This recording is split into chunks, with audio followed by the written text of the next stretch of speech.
It's time again to bring our blessing, to bring a blessing to our God.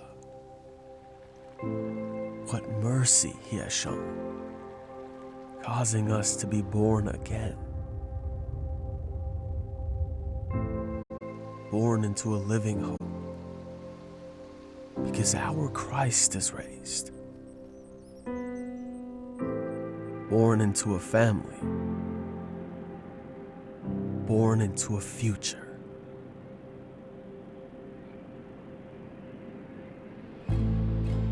Treasure endless and unfading, held in heaven's hands, hands that guard our hearts, hearts that trust in God,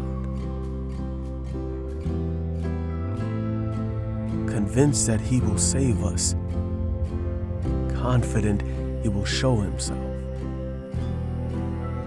We stand now rejoicing, even in the trial.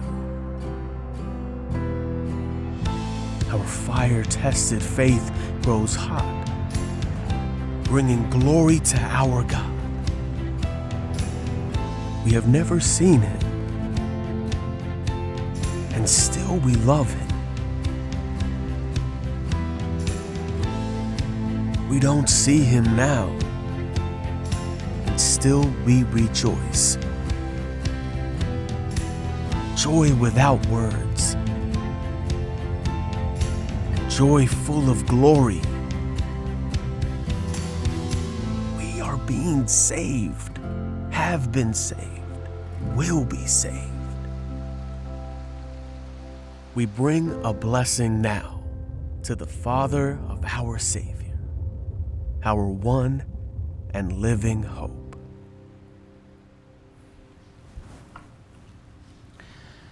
A.W. Tozer once wrote, "Jesus Christ knows the worst about you. Nonetheless, He's the one who loves you most." You see, for all of our striving, our longing and lifelong efforts to be accepted and loved by others, God loves us without any of that. He loves us not because of what we can do for Him, but simply because we are His creation. And because we're His object of love, the object of His love, we're the recipients of profound blessings that we do not deserve and cannot earn. Every day that we wake up, every beating of our hearts, every breath in our lungs is a blessing we do not deserve and cannot earn. Every morning sunrise, every starlit night, every moment of time we've been given to live on this earth is a blessing we do not deserve and cannot earn. Of course, His salvation is a free gift that we do not deserve and cannot earn, and yet for those who believe, we get to enjoy that gift, that blessing, for all of eternity, which was His plan for you and me before He created the world and everyone in it. It's staggering, really, when you consider the sheer magnitude of His plan for all of creation, and then when you understand the fact that your part in that plan is crucial to others fulfilling their part in that plan for creation as well. The weight, the responsibility that we have as Christians to share what we've been freely given is nothing short of breathtaking, and it starts by living a life that blesses other people. Because, of course, we have to share the gospel with them. That's the greatest blessing of them all. But listen, how we deliver that gospel to the world, right, as those who represent Christ in this world, that is what validates the message in the eyes and ears of those others watching us and listening to us to begin with. It's the difference between them actually wanting what we have or paying no attention whatsoever, because the manner in which we live and interact with this world on a daily basis, that is what speaks volumes to those who are watching, because how we live our lives is tangible, observable evidence to the world that what we say we believe is actually true, when they see it being lived out in your life and in my life, which means all of those blessings that God puts in your life.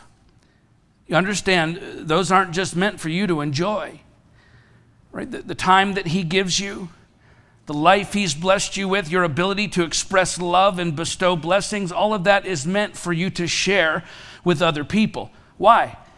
so they can know the love of God as you have come to know the love of God. You understand? That's how God distributes his message of love to the rest of the world, through you being a blessing to others. And so look, if you're not sharing what he's blessed you with, I mean, given what's at stake eternally, then you really have to ask yourself why, right? Why in the world? What excuse can I come up with? What possible justification can I muster up for not sharing what God has freely given me with other people? Is it because you don't have all of the resources other people have? Or because you weren't born into as much privilege as other people? Or maybe because of how your life has turned out. You haven't been treated fairly, or because you've been mistreated or underappreciated, or maybe not loved by others as you should have been. Maybe it's because you don't think you have any influence, or you're not qualified to share anything with anyone else. I don't know. I mean, can we really justify, can we come up with one single solid reason why we cannot or should not be sharing the blessings of God in our lives with others? Maybe it's simply because you don't believe you have any of God's blessings in your life to share. Like somehow you've been overlooked by God. Well, listen, a couple of weeks ago, we began studying the book of Ruth together. And one of the most glaringly obvious aspects of Ruth's life in that first chapter of her story is the fact that everything in her life, her background, her upbringing, her circumstances, the major events in her life, her relationships, her lack of resources, all of it seemed to be squarely stacked against her. And we looked at all of that in detail last week, so we won't go through all of that again today. But I will say, if you missed that sermon and if you care about this story at all, you should go back and listen to it, because there's a lot of backstory there, right? That it'll help you understand the rest of Ruth's story much better, and specifically this second chapter, where we begin to see everything that has happened to Ruth, even the suffering. We see that it was not only a part of God's sovereign plan for her life, but it also leads to profound blessings in her life, which begin here in chapter 2 and continue throughout the book to its culmination in the final chapter. The point is, God's plan for Ruth's life, listen, the good, the bad, and the ugly, all of it, was meant for her to learn how to be a blessing to others in order to point them to Him, which is precisely His plan for your life as well. You see, Ruth was born to be a blessing, and so were you. The Apostle Paul wrote, "Bless those who persecute you. Bless and do not curse them. Rejoice with those who rejoice. Weep with those who weep. Live in harmony with one another. Do not be haughty, but associate with the lowly. Never be wise in your own sight. Repay no one evil for evil, but give thought to do what is honorable in the sight of all. If possible, so far as it depends on you, live peaceably with all. Beloved, never avenge yourselves, but leave it to the wrath of God, for it is written, 'Vengeance is mine. I will repay,' says the Lord. To the contrary, if your enemy is hungry, feed him. If he's thirsty, give him something to drink. For by doing so, you will heap burning coals on his head. Do not be overcome by evil, but overcome evil with good." Romans 12:14 through 21. In other words, no matter what happens to you, listen, even the hard stuff, right? And the people responsible for the hard stuff, he says, bless them. Bless them with blessings you've been given, because that is his plan for your life. And we have no better example of that in all of Scripture than in the life of Ruth, who lives in a manner that is not only a blessing to others, but it causes those who are being blessed by her to become a blessing as well. You see, it's not just that Ruth was a blessing by the way she chose to live her life, influencing those around her to become blessings themselves. That was the point. And we'll see today as we continue our sermon series working through this story that that's the case every step of the way. So let's pick it back up where we left off last week and see what living a life of blessing really looks like. Listen, even when it seems like you've nothing to give, nothing to bless others with. Ruth chapter 2, we'll begin by reading the first 7 verses. Now Naomi had a relative of her husband's, a worthy man of the clan of Elimelech, whose name was Boaz. And Ruth the Moabite said to Naomi, let me go to the field and glean among the ears of grain after him, in whose sight I shall find favor. And she said to her, go, my daughter. So she set out and went and gleaned in the field after the reapers. And she happened to come to the part of the field belonging to Boaz, who was of the clan of Elimelech. And behold, Boaz came from Bethlehem, and he said to the reapers, the Lord be with you. And they answered, the Lord bless you. Then Boaz said to his young man who was in charge of the reapers, whose young woman is this? And the servant who was in charge of the reapers answered, she is the young Moabite woman who came back with Naomi from the country of Moab.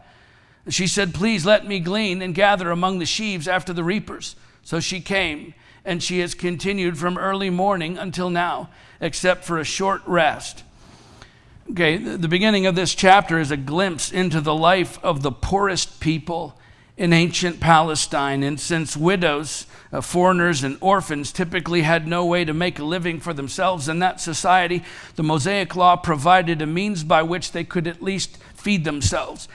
And so it was stipulated in Leviticus 19:9, also in 23:22, that when harvest time came, the owner of a field was forbidden to reap his crops to the very border, the very edges of the field. He was also prohibited from going back and harvesting a sheaf that may have been missed after the first pass. That's all stipulated in Deuteronomy 24:19. And there were similar provisions set forth in the law concerning the grape harvest and the olive harvest as well, so that the widows and orphans and foreigners could legally go through the fields and orchards that belonged to others and glean what was left over or missed from the initial harvest in order to provide food for the poor. So it was a system where the poor, they still had to work for their food if they were able, and in that way it provided for those who otherwise could not provide for themselves. And so built into God's law from the beginning was the commandment for God's people to be a blessing to others, okay? Being a blessing was and is and always has been a part of God's design for his people. And so Ruth goes out to glean in the fields during the barley and wheat harvests, and in the process, she ends up in the part of the field that belongs to a man named Boaz. And we'll come back to that in a moment. But listen, Ruth was an alien in a foreign land. And as a Moabite, the traditional enemies of the Israelites living in Israelite society, she had no reason to expect that she would ever be accepted or welcomed by this local population. And furthermore, up to this point in the story, her own mother-in-law, Naomi, as we saw a couple of weeks ago, is the only family she has, actually doesn't even want her around at this point. Okay, given Ruth's current circumstances and all that she's been through so far, I dare say most of us would be thinking of all the ways we could fend for ourselves at this point, right? And maybe even work our way back to our own hometown and our own people. And yet Ruth isn't just thinking of herself, as we'll see as the story unfolds. Her desire is to honor and bless everyone around her, and actually most of all, her mother-in-law, Naomi. Right? And so instead of simply going out into the fields as Ruth's legal right as both a widow and a foreigner to get some food for herself, instead she asks permission from Naomi to go into the field and glean for the both of them. And so after all the hardship, right, all the loss, the hopelessness, the rejection, losing her husband, her father-in-law, any system of support for herself, without any expectation of being treated kindly or being accepted by the local townsfolk, and without the prompting of Naomi, Ruth is determined to help not just herself, but other people, especially those who don't want her around. And unbeknownst to her, in the process, she's teaching us how to be a blessing out of your need. Because look, if the only time we ever blessed other people was after all of our own needs were met, then when would we ever be a blessing to other people? Honestly, I mean, for some of us, probably never. Right? I mean, most of us keep going to work every day, right? Why? Because we keep getting bills in the mail that have to be paid. We struggle to create margin in our busy schedules, and when we do manage to eke out a little time for ourselves, we want to do something for ourselves. The fact is, there will always be needs in our lives, okay? Don't let that stop you from being a blessing to other people. You understand, one doesn't preclude the other. Having needs in your own life doesn't preclude you from meeting needs in other people's lives at the same time. Right? You're not being prudent by refusing to bless others when you have needs in your own life, even though we often look at it that way. No, you're actually being disobedient to God's word. Right? There was no one more needy in this story than Ruth. And yet the first thing she does as soon as they get to Bethlehem is start meeting the needs of other people, not just herself. So I'm just telling you, don't hide behind your own need to keep from meeting the needs of others. As a child of God, you have been called to be a blessing even out of your own need. And I'm telling you, anything less than that is disobedience. Ruth didn't have food to give to Naomi, but she figured out where to get it, and she went about getting it straight away to be a blessing to her mother-in-law. Of course, she could have said to Naomi, you know what? I know there's food out there. I've heard about that food that can be gleaned. I just need to pray about it first. Now, that would have been ridiculous. To stay home and pray and miss the opportunity to be a blessing and meet a need while others went out and gleaned in the fields. But that's exactly what we do all the time. Like somehow we're being spiritual by saying we need to pray about it first before we help others in need. No, that's not being spiritual, that's being selfish. The fact is, there was nothing more spiritual that Ruth could have done in that moment than to get up off the couch and go out into those fields amongst the people who considered her to be their enemy, to glean food for a woman who did not want her to come to Bethlehem to begin with, all the while working harder than anyone else out in the field, as the man in charge of the reapers makes it a point to say she's continued from early morning until now, except for a short rest. All that she could be doing to bless others, she was doing. Okay, that was an infinitely more spiritual way for Ruth to spend her time than staying at home and praying about whether or not she should do the right thing.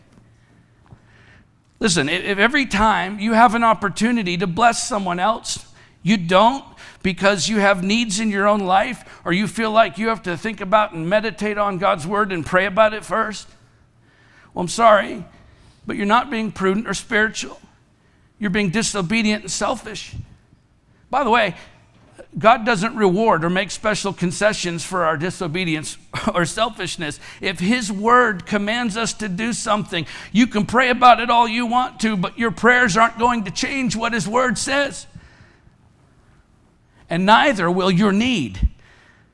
Doing what his word commands us to do is always the right thing to do, whether you have needs in your life or not. And I'm just going to tell you, this next bit is probably going to step on some people's toes. So just remember how much I love you.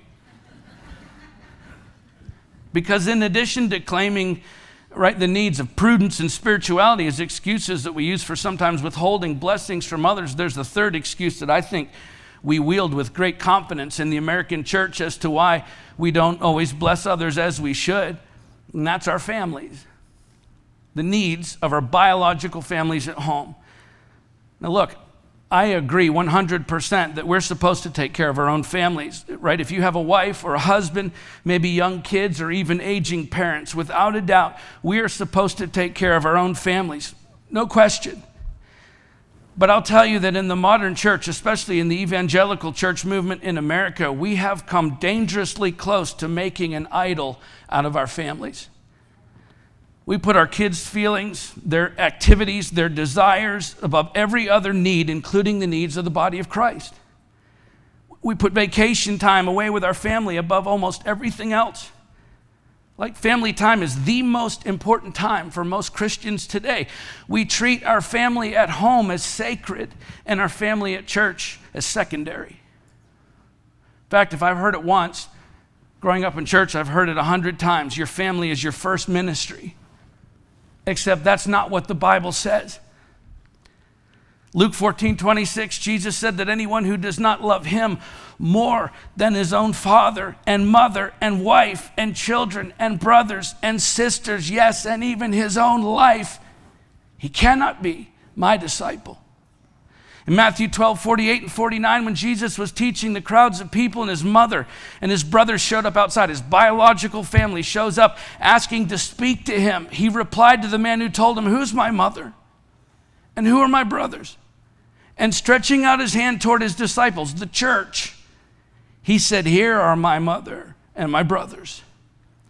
Listen, the hard truth is Jesus put his church family before his biological family.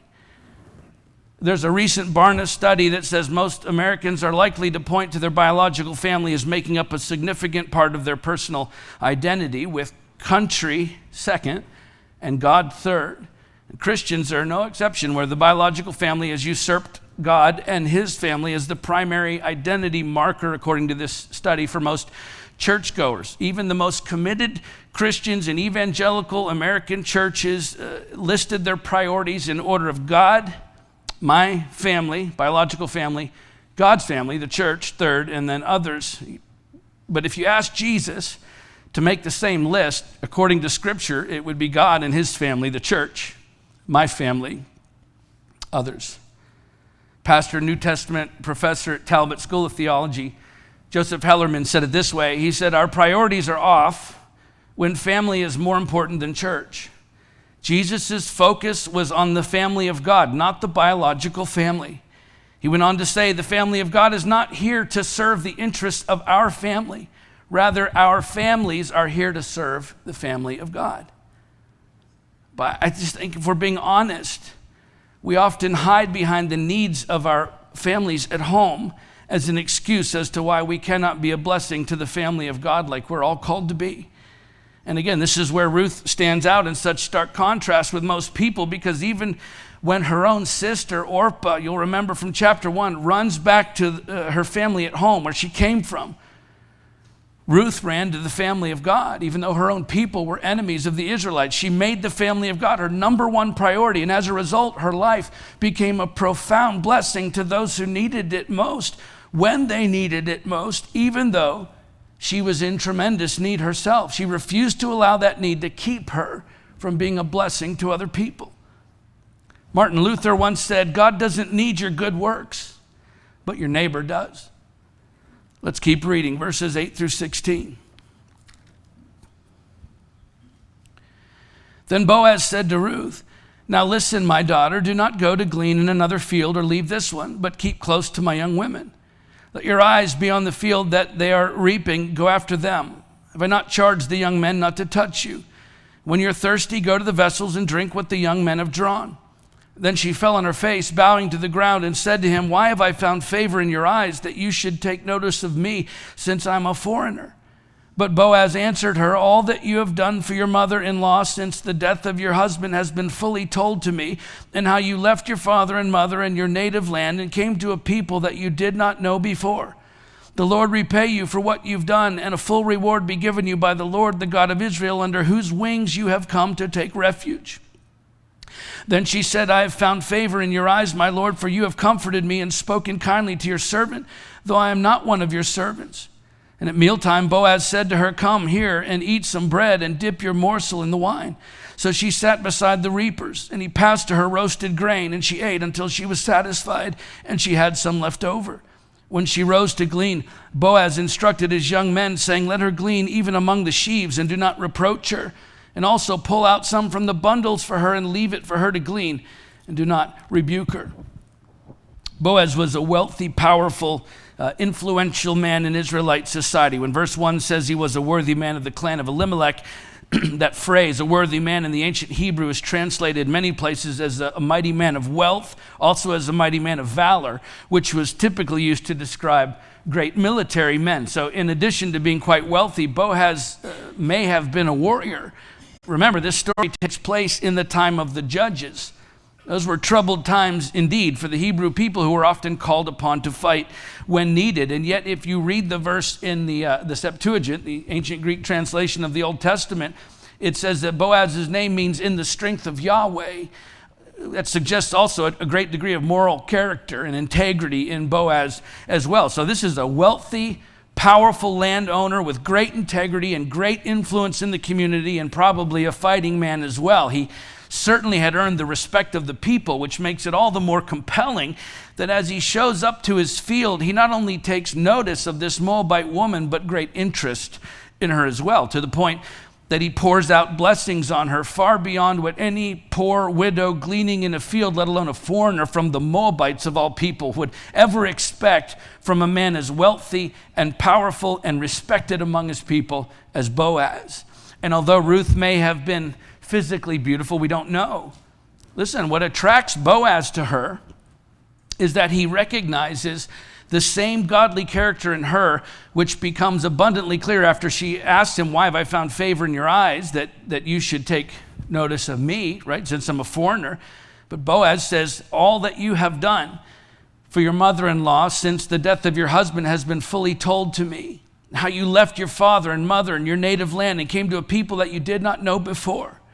The Lord repay you for what you've done, and a full reward be given to you by the Lord, the God of Israel, under whose wings you've come to take refuge. You see, where others saw nothing more than a poor, abandoned, widowed, hopeless foreign woman who they didn't understand and had no interest in getting to know, Boaz saw the hand of God at work in a powerful way in a woman who had already brought so much blessing into the lives of others, and it captivated him. And as a result, he not only speaks the first kind words she's heard since leaving her family in Moab, but he backs up those words of blessing by pouring out material blessings, not on his employees, not on the Hebrew people gleaning in his field, and not on any of the other people from his own community, but on this most unlikely candidate, this young Moabite widow. The last person, by the way, who could ever repay him, the last person his own people would ever say deserves such a blessing, right? The last person any upstanding Hebrew would ever predict a man like Boaz would bless. Yet he doesn't just give her extra food. He gives her dignity. He gives her honor. He gives her a place in his life. And it's not just that he gives her some of all of that. He gives her the best of all of that. Come here, he says. In other words, come and sit with me and my workers. It's an honor. He honors an outsider as though she was one of his inner circle. And eat some bread and dip your morsel in the wine. He treats her with a dignity no one ever had before. So she sat beside the reapers, and he passed her roasted grain, and she ate until she was satisfied, and she had some left over. When she rose to glean, Boaz instructed his young men, saying, let her glean even among the sheaves, and do not reproach her, and also pull out some from the bundles for her. Some that's supposed to be for us. Give it to her and leave it for her to glean, and do not rebuke her. Boaz blessed this outsider as if she was a member of his own family.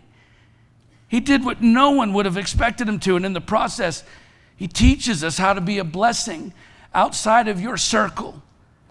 Okay, look, it's one thing to bless those who bless you back, to bless those who you not only like, but those who like you back. Right? It's really not all that hard to be a blessing to those we deem as worthy or deserving of our generosity based on their conformity to our personal preferences. And as a result, if you look at who you bless, I think if we're being honest, it's usually a rather small circle of people. It's the people we've decided best fit in with our circle. But I'm telling you, God wants us to bless those who are not in our circle. Just as Boaz did and just as Jesus did, those who do not fit with our usual crowd, those who aren't like us, those who our circle may not even approve of all the time, those who don't look like us or act like us or understand our ways any more than we understand theirs. Keep in mind, at this point, Ruth knew nothing of the Hebrew God. She didn't understand their religion or culture or customs. She had absolutely nothing to offer them other than her own kindness and a heart that was seeking after God, even if she didn't fully understand it at this point in her life. You see, Ruth may not have been the one person the Hebrew people would have chosen for such a profound role in pointing people to the Messiah, which, by the way, is what her life ultimately does at the end of the book. But she was the one who God chose. And that blessing that she was is what Boaz seems to recognize in her, even though she was far outside his usual circle of friends. And look, we have a wealth of archaeological evidence, ancient writings, Most notable, the Mesha stele. It's an inscribed stone from 840 BC, which describes not only the Moabites' worship of the pagan god Chemosh, but also their great victory over Israel in battle. And remember, this story was happening during that very time of tribal war, and there's tremendous racial and religious tension throughout the region at this point in the story. You can imagine how the Israelites felt about the Moabites. They hated them. Okay, Ruth could not have been any further outside of Boaz's circle, yet he didn't only bless this outsider, he blessed her with his very best. And that's exactly what we are called to bless people with, our very best, and not just those in our inner circle, but at times even those far outside of our circle. That's the heart of Christ, who himself went into the homes of tax collectors and sinners, the lowest of the low, the most marginalized people, the most despised, rejected members of Jewish society, and he blessed them with dignity and honor and the very best that he had to give. And what happened? The leaders, the Pharisees, the teachers, the religious people who thought Jesus should be hanging out with them in their inner circle, they questioned his willingness to choose to hang out with and be a blessing to what they saw as the scourge of the earth. And so indignant, they asked his disciples, why does he eat with tax collectors and sinners? When Jesus heard it, he said to them, those who are well have no need of a physician, but those who are sick. I came not to call the righteous, but sinners. Mark 2:16 and 17. You understand this, right? Jesus didn't put you on this earth to live a safe, sanitized, religiously comfortable life. No, he put you here to get your hands dirty while blessing others who no one else will, to go where no one else will go, to meet with people no one else wants to meet, to have conversations no one else is willing to have. And listen, we're not just supposed to bless those who are outside of our circle, we're supposed to bless them with our very best. Okay, if Jesus, the Son of the living God, can get down on his knees and wash the feet of the most undeserving, sinful, unworthy group of men who he knew hours later would all abandon him, if Jesus was willing to stoop down and wash their filthy feet right before dying for them, then what possible excuse can we proffer to justify not giving our very best to those who need it most? Now hear me, please.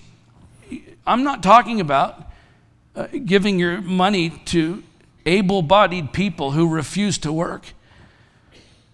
Ruth went out and worked harder than anyone else so that she could care for Naomi and for herself. I'm talking about giving yourself, your time, your attention, your friendship, your heart, your money, if God directs you, to people outside of your circle. Why? Because that's what Jesus did. Right? He didn't have money to give them or material gifts, so he gave them something infinitely more valuable than that and something much harder to give. Actually, he gave them himself, his life, his friendship, his time. He gave them the very best of himself. Now, take a second and look around this room and then ask yourself, how many people in here right now, among these same people who come here week after week and sit in the same room with me and sing the same songs and drink the same coffee and study the same scriptures together with me week after week after week, how many of these same people do I actually have some kind of meaningful relationship with? Right? I bet for most of us, it's probably a rather small number. And look, I understand you can't be best friends with everybody you meet, but listen, if when you look around this room, you see certain people and think to yourself, you know what, that's probably not someone I would hang out with or invite to lunch or over to my house or out for coffee. That's probably not someone I would naturally gravitate toward to ask them about their day or how their life is going, because honestly, they're just not in my circle. You understand, that is the very attitude among his people that Jesus hates. In fact, that's the attitude that he spent his entire ministry on earth trying to destroy by showing his followers what real love looks like, by blessing people outside of his circle, or at least what the religious people thought should have been outside of Jesus' circle. And it's exactly why he said, by this all people will know that you're my disciples, if you look alike and dress alike and act alike. No, that's not what he said. By this all people will know that you're my disciples if you like each other all the time, if you get along, if you share the same hobby. No, he didn't say that either. By this, all people will know that you're my disciples if you have love for one another. John 13:35. It's a hard and fast truth in the kingdom of God that every one of us needs to accept the fact that if you're a follower of Christ, then your circle, whether you want it to be or not, your circle is the church, all of it. Not just the parts you prefer, but every single member of it. In your job, your calling is to bring others who are outside of that circle into your circle, which starts by being a blessing to those you would normally have nothing to do with, by investing your time and interest and heart into relationships with people outside of that circle, which, by the way, never makes sense to the world outside of the church or to religious people inside of the church, which just means you're doing it right, because that's exactly how it was for Jesus. Former Supreme Court Justice Antonin Scalia once said, "Have the courage to have your wisdom regarded as stupidity. Be fools for Christ, and have the courage to suffer the contempt of the sophisticated world." Let's finish our story for today, verse 17 to the end of the chapter. So she gleaned in the field until evening. Then she beat out what she had gleaned, and it was about an ephah of barley. And she took it up and went into the city. Her mother-in-law saw what she had gleaned. She also brought out and gave her what food she had left over after being satisfied. And her mother-in-law said to her, "Where did you glean today? Where have you worked? Blessed be the man who took notice of you." So she told her mother-in-law with whom she had worked and said, "The man's name with whom I work today is Boaz." And Naomi said to her, "Daughter-in-law, may he be blessed by the Lord, whose kindness has not forsaken the living or the dead." Naomi also said to her, "The man is a close relative of ours, one of our redeemers." And Ruth the Moabite said, "Besides, he said to me, 'You shall keep close by my young men until they have finished all my harvest.'" And Naomi said to Ruth, her daughter-in-law, "It is good, my daughter, that you go out with his young women, lest in another field you be assaulted." So she kept close to the young women of Boaz, gleaning until the end of the barley and wheat harvest, and she lived with her mother-in-law. So Ruth processes the barley she'd gleaned for the day and came home to Naomi with about an ephah of grain. That's about 5.5 gallons of grain. It's 30 pounds of grain, enough for these two women to live on for a few weeks, which also happens to be a huge amount for one person to glean in a day. And it really underscores both Boaz's generosity and Ruth's work ethic, right? And of course, the first thing Naomi wants to know is where she was able to come up with that much grain in a day. And so Ruth says, "The man's name with whom I work today is Boaz," which gets Naomi's attention because Boaz was not only a respected, influential Israelite landowner in the community, but he was also a close relative of Naomi's deceased husband, Elimelech. As she explains, the man is a close relative of ours, one of our redeemers, or kinsman. It's the ancient Hebrew word ga'al, which is to say he's much more than just a family relation. He was one of the family representatives. He was a chieftain in the family of sorts. And in ancient societies, including Hebrew society, there were what was called levirate marriage laws. And under levirate laws, if a woman's husband died before she could bear children by him, then it was the duty, the requirement of the dead man's brother or one of the kinsman redeemers to bear children by her in order to continue the dead brother's line, which is stipulated in the Mosaic Law in Deuteronomy 25, 5 through 10, effectively redeeming the family line that would otherwise be lost by a childless widow. And so immediately, once Naomi finds out that Ruth made a connection with Boaz, a close relative of Elimelech, Naomi's gears start turning because she knows this new relationship could turn out to be much more than just a seasonal blessing for her and her daughter-in-law during the harvest. And in her excitement, Naomi does something that probably would seem to us to be nothing more than a passing statement, but it was actually of great significance as she pronounces a blessing over Boaz. "May he be blessed by the Lord, whose kindness has not forsaken the living or the dead." Okay, in ancient Hebrew culture, what Naomi did was the highest honor you could bestow on another person. She pronounces a blessing over Boaz for fulfilling one of the highest ideals among God's covenant people. And it's significant not only for Boaz, but for Naomi as well, because in the very recent past, if you were here, chapter 1, Naomi was openly lamenting her belief that the Lord had gone out against her, right, and testified against her and brought calamity upon her because her circumstances were bad. And yet here she is just a few days later when her circumstances changed dramatically. Here she is blessing Boaz and honoring God, whose kindness has not forsaken the living or the dead. And in that profound moment of revelation for Naomi, we find her learning how to be a blessing out of honor to God. In other words, our circumstances are going to constantly change, right? We all know that. Our circumstances constantly change. They always do for everyone, but God's goodness never changes, even when our circumstances are anything but good. And look, at this point, Naomi's far from out of the woods, right? They have food for a few weeks, which is great, but the harvest isn't going to last forever. And if Ruth falls out of favor with Boaz, they could be right back where they were in no time. But Naomi's beginning to realize, as we'll see, as the story continues to unfold over the next 2 chapters, that you can be a blessing to others even when your life isn't going as you like it to, because God is good even when your circumstances are not. God is good even when your circumstances are not, right? If Naomi had had her way and Ruth went back home to her family, we'd be reading a very different story right now. But because Naomi did not get what she wanted Ruth to go home. Because Naomi did not get what she wanted, her life is heading in a direction she never could have imagined for herself. Blessings beyond her wildest dreams. All right, listen. The very best thing that could ever happen to you, sometimes the very best thing that could ever happen to you, is for you to not get what you want. Why? Because sometimes God has something better for you than what you want.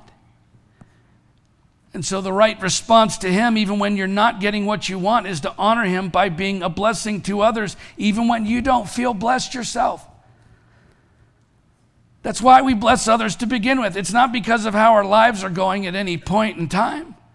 No, that constantly changes. We bless others in order to honor God all the time. Why? Because He never changes. He's good all the time. Which takes us back to the beginning of this message. The manner in which we live and interact with this world on a daily basis. Listen, it has to be based on who God is, not on how our lives happen to be going at any given point in time.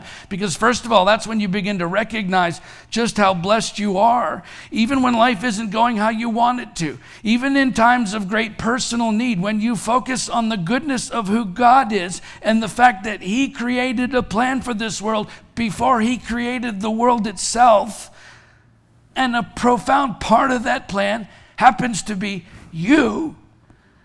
Which means although the journey getting there may not always look like you wish it did, where you're going to end up, listen, is infinitely better than anything you could ever create for yourself, even if you always got everything you ever wanted. Okay, God's plan for your life is always better than the one you envision for yourself. I don't know if we always believe that, but it's true. God's plan for your life is always better than the one you envision for yourself. It's just as we see in this story. And when you truly begin to trust in that and therefore bless others out of honor to Him and who He is rather than out of your own circumstances on any given day, that is what speaks volumes to those who are watching from outside of your circle. Because how you live your life, well, it's tangible evidence to the world that what you say you believe is actually true. When they see it being lived out in your life every day as you pour out blessings on other people, regardless of your own circumstances. And you understand that is how God distributes His message of love to the rest of this world. Not through you always being successful before others, but through you always being a blessing to others. Let's pray.